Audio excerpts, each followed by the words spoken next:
Hello दोस्तों, सुनो कहानी चैनल में आपका स्वागत है। आज की कहानी की लेखिका हैं मालती जोशी जी और शीर्षक है बोर। बॉबी की कोई धुन सीटी पर निकालता हुआ प्रवीण दनादन सीढ़ियाँ चढ़ रहा था। घर लौटते हुए हजरत हमेशा टॉप मोड में होते हैं। ड्राइंग रूम में पैर रखते ही बेचारा ठिठक गया। नमस्ते, उसने सोफे पर बैठी हुई मिसेज नागराजन से कहा और जल्दी से अपने कमरे की ओर मुड़ गया। परंतु वहाँ भी एक नमूना उसके स्वागत के लिए तैयार था। मेरे कान अनायास ही उस ओर चले गए। नमस्ते अंकल। कहिए प्रवीण जी, क्या हाल है? जी बस ठीक हूँ। और इसके बाद फुल स्टॉप।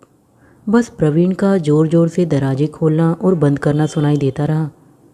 अब हम चलें, बच्चों के लिए चाय बनाइए। मेरी अन्यमनस्कता को उतारकर मिसेज नागराजन ने उठने की तैयारी की। अरे नहीं, बैठिए आप, चाय वाय तो बनती रहेगी, मैंने औपचारिकता से कहा। नहीं, उधर हमारी बेबी भी आती होगी। अच्छा आइए कभी, कहती हुई वे उठ खड़ी हुई। मैंने छुटकारे की सांस ली। मिसेज नागराजन को विदा करके मैंने किचन की ओर रुख किया। नाश्ता बना हुआ था, चाय भर बनानी थी। मेरे पीछे पीछे प्रवीण किचन में आया। चेहरे पर बेजारी के चिन्ह स्पष्ट थे। बच्चे और बच्चों के पिताजी बाहर से चाहे जितने भी मिलनसार बनते रहें, पर घर आते ही कोई बैठा मिल जाए तो उनका मूड ऑफ हो जाता है। ये महाशय कब से बैठे हैं? उसने माथे पर बल डालते हुए पूछा। 3 बजे आ गया था। मेरे पास तो मिसेज नागराजन बैठी थी, सो मैंने तुम लोगों के कमरे में उसे बैठा दिया था। अच्छा, चाय के लिए यहीं बुला लूँ या कमरे में ले जाओगे? मैंने पूछा। कहीं भी पिला दो, क्या फ़र्क पड़ता है। ये जग्गी चाचा अच्छी मुसीबत पीछे लगा गए हैं, उसने झुंझलाकर कहा और मेरे हाथ से ट्रे लेकर चला गया। तब तक नीतू भी स्कूल से आ गई थी और सलामी का वही दौर शुरू हो गया था। नमस्ते अंकल जी। नमस्ते। कहिए नीतू जी, तुम्हारे क्या हाल चाल हैं? जी बस ठीक ठाक है। और फिर चुप्पी। इतनी हंसी आई मुझे। क्या बोर है यह गुप्ता भी, इससे आगे बोलना ही नहीं जानता। आकर घंटों बैठा रहेगा, कुरेद कुरेद कर हम ही जितना पूछ ले उतना ही जवाब देगा। फिर किसी मैगज़ीन में सिर डालकर बैठा रहेगा। अक्सर वह दोपहर को ही आता है, इसलिए सबसे ज़्यादा शामत मेरी आती है। इस तरह घर में कोई बैठा रहे तो बेफिक्र होकर न तो लिखना पढ़ना हो पाता है, न सिलाई बुनाई। सोने का तो खैर प्रश्न ही नहीं उठता। बस आमने सामने बैठे रहो, एक एक घंटे में एक एक वाक्य बोलते जाओ। प्रवीण ठीक ही कहता है, जग्गी अच्छी बीमारी लगा गए हैं हमारे पीछे। पिछले साल किसी ट्रेनिंग के सिलसिले में भोपाल आए थे। उन्हीं के साथ ये हजरत पहली बार घर में दाखिल हुए थे।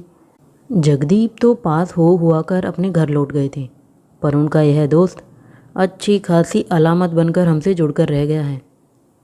यूँ घर पर आने वालों की कमी नहीं है, सभी का आना खुशगवार होता भी नहीं, मगर गुप्ता के पास तो जैसे अपना कोई व्यक्तित्व ही नहीं है। कई बार तो इतनी कोफ्त होती है, अरे भाई जब तुम्हारे पास कहने के लिए कुछ नहीं है तो आते ही क्यों हो। नीतू कहती है, घर न हुआ पब्लिक लाइब्रेरी हो गई, इससे तो अच्छा हम लोग इन्हीं के घर पर किताबें भेज दिया करें। बच्चे खासकर ज़्यादा चिढ़ते हैं, क्योंकि चाय नाश्ते में कंपनी उन्हीं को देनी पड़ती है। गाड़ी का परिचित हॉर्न सुनकर मैंने गैस पर नए सिरे से चाय का पानी चढ़ा दिया। मेज पर नाश्ता लगाती हुई मैं साहब बहादुर के अंदर आने का इंतज़ार करने लगी। वे अंदर आए और कुछ ही क्षणों में उनकी गरजदार आवाज़ में बधाइयों का एक शोर सा फट पड़ा। इतनी गर्मजोशी से बधाई किसे दी जा रही है और किस बात की? मैंने बाहर आकर पूछा।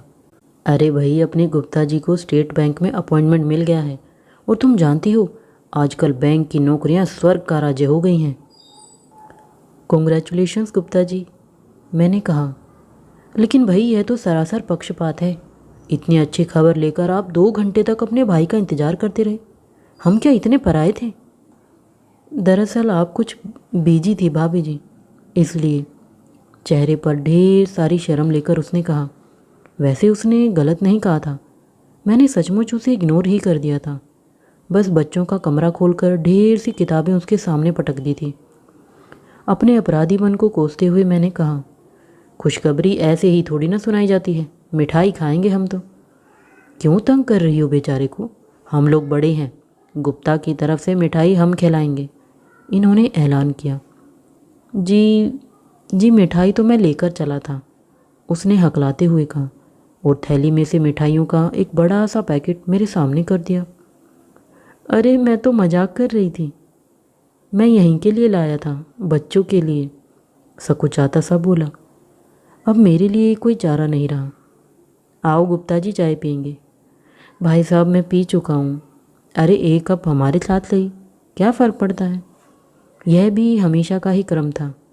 चाय की मेज़ पर हम तीनों ने फिर एक साथ चाय पी, नाश्ता किया, मिठाइयों का पैकेट भी खोल लिया था और ये मिठाइयों की भूरी भूरी प्रशंसा किए जा रहे थे मेरे मन में। लेकिन एक ही बात बार बार चुभती रही, इस कड़की के मौसम में यह खर्च इसे कितना महंगा पड़ा होगा। तो कब ज्वाइन कर रहे हो? मंगल को हाजिर होने के लिए कहा है, सोमवार को निकल जाऊंगा। जाने से पहले हमारे यहाँ खाना खाकर जाएंगे, मैंने कहा। भाभी जी अक्सर ही तो आपके यहाँ आकर खाता हूँ, इस बार फेयरवेल समझ लो। वह लड़कियों की तरह झेप गया। कहिए आपको कब फुर्सत होगी, इतवार को आ सकेंगे? जब आप कहें। तो फिर बात पक्की। इतवार की दोपहर को आप हमारे साथ खा रहे हैं। वह सिर हिलाकर रह गया। उसके जाते ही ये मुझ पर बरस पड़े। हमारा संडे तबाह कर दिया तुमने, भला और किसी दिन नहीं बुला सकती थी? और दिन ही कौन सा है, कल हमारे क्लब की मीटिंग है, परसों आओ जाओ के यहाँ रिसेप्शन है, शनिवार को पिक्चर के टिकट पहले से ही आ चुके हैं, कहीं तो उन्हें कैंसिल करवा दूँ। किसी दिन दोपहर को बुला लेती, मैं अकेली क्या सिर फोड़ूंगी उससे, मैंने चिढ़कर कहा। बच्चे अलग नाराज़ थे, मम्मी को बैठे बिठाए क्या सूझ जाता है, नीतू भुनभुना रही थी। अरे वाह, वह बेचारा ढेर सी मिठाई लेकर आया और हम एक बार उसे खाने पर भी न बुलाए। मगर इतवार को क्यों, प्रवीण का एक ही प्रश्न था। इतवार उसके लिए क्रिकेट वार होता है, घर पर ठहरना उसके लिए सजा है। इतवार को भी ये रोज़ की तरह तैयार होने लगे तो मैंने कहा, जनाब भूल गए कि आज छुट्टी है। छुट्टी तो है, पर वह विधानसभा जो सिर पर आ रही है, टेबल पर फाइलों का ढेर छोड़कर आया हूँ। और वे जो BORE आने वाले हैं। कौन? अच्छा गुप्ता की बात कर रही हो। भाई तुम लोग हो तो मेरे नए रहने से बल्कि ज़रा फ्रीडम रहेगी। प्रवीण ग्राउंड के लिए खिसकने की तैयारी कर रहा था, परंतु पापा की इस कर्तव्य परायणता के कारण उसका मैच खटाई में पड़ गया। भुनभुनाते हुए ही उसने अपने दोस्तों को लौटाया। बस यही कुछ बनाया है आज? खाना खाते हुए इन्होंने पूछा। क्यों, और क्या बनाना होता है? दाल चावल है, सब्जी पराठे है, अचार चटनी है, और क्या चाहिए? कमाल करती हो तुम, यूँ तो पता नहीं रोज़ क्या अल्लम गल्लम बनाया करती हो, आज उसे फेयरवेल दे रही हो तो कुछ भी नहीं। सुनो ऐसे अच्छा नहीं लगता, तुमसे न बने तो बाजार से ही कुछ मीठा मंगवा लो। उनके जाने के बाद मैं दिमाग कुरेदती रही, सब्जी की टोकरी टटोलती रही। फिर प्रवीण से कहा, बेटे ज़रा दौड़कर बाजार से एक हीमा का पैकेट तो ला दे, गुलाब जामुन बना लूँ ज़रा। तो गुप्ता अंकल के ऑनर में गुलाब जामुन बन रहे हैं, नीतू ने चटकारी लेकर कहा। चल ज़्यादा बातें मत बना, ज़रा आलू छीलने में मेरा हाथ बटा तो, मैंने एक हल्की सी डांट पिलाई। खाना बनाने का मुझे तो जैसे बुखार चढ़ता है, मिनटों में दिमाग में पूरा मेनू ड्राफ्ट हो जाता है। यूँ मुझे घंटे भर पहले रखी हुई चीज़ याद नहीं रहती, पर यह ज़रूर याद रहता है कि 6 महीने पहले अमोक सज्जन के लिए मैंने क्या क्या बनाया था। कोई भी डिश रिपीट न हो, इसका मुझे खूब ध्यान रहता है। रेडियो से, पत्रिकाओं से, सहेलियों से व्यंजनों के ब्यौरे इकट्ठा करती रहती हूँ। खाने की मेज़ पर जब तारीफ़ों के पुल बांधे जाते हैं तो मेरी मेहनत सफल हो जाती है। गुप्ता जब आया तो रसोई महक रही थी और मेज़ डोंगों और डिशेज से खचाखच भरी हुई थी। कितनी तकलीफ़ उठा रही हैं आप भाभी जी, मैं तो घर का ही आदमी था, उसने आते ही कहा। पर स्वागत का सरंजाम उसे पुलकित कर गया था, यह छिपा नहीं रहा। अंकल जी अभी लखनऊ पहुँचे भी नहीं, तकल्लुफ़ अभी से सीख गए। नीतू ने चुटकी ली। वह शर्म से लाल हो गया। आज खाना खाते हुए वह हमेशा की तरह गुमसुम नहीं रहा, काफ़ी बोलता रहा, हल्का फुल्का मजाक भी करता रहा। नौकरी मिलते ही उसके चेहरे पर थोड़ी ताजगी आ गई थी, कपड़े भी जरा ढंग के पहने थे। प्रवीण ने पैंट के कपड़े की तारीफ़ की तो वह काफ़ी खुश हो गया था। दोपहर को बच्चों के साथ थोड़ी देर ताश खेलकर वह जाने लगा तो मैंने कहा, आते रहिएगा। यह भी कोई कहने की बात है भाभी जी, बहुत दूर जा रहे हैं आप। अंकल जी तो उतने बड़े शहर में जाकर हमें भूल ही जाएंगे, प्रवीण ने लाड़ जताया। अरे नहीं भैया, उसने प्रवीण को प्यार से थपकियाते हुए कहा। बच्चे आपको याद करेंगे, कभी कभार पत्र देते रहिएगा। मैं शिष्टाचार और सौजन्य की मूर्ति बनी हुई थी। बातें अपने आप मुंह से फिसलती जा रही थी। नौकरी तो अच्छी मिली है, पर यही मलाल रहेगा कि बहुत दूर जा रहे हैं। अपनी हेल्थ वगैरह का ध्यान रखिएगा। उसने मेरी ओर देखा। दिन भर चेहरे पर छिटकी खुशी धुंधली पड़ गई। भर राय कंठ से बोला, आप लोग इतना प्रेम रखते हैं, इसी से तो यहाँ आने की इच्छा होती है। और कहीं तो मैं जाता भी नहीं, रिश्तेदारों के यहाँ तो बिल्कुल भी नहीं। मैं चुप।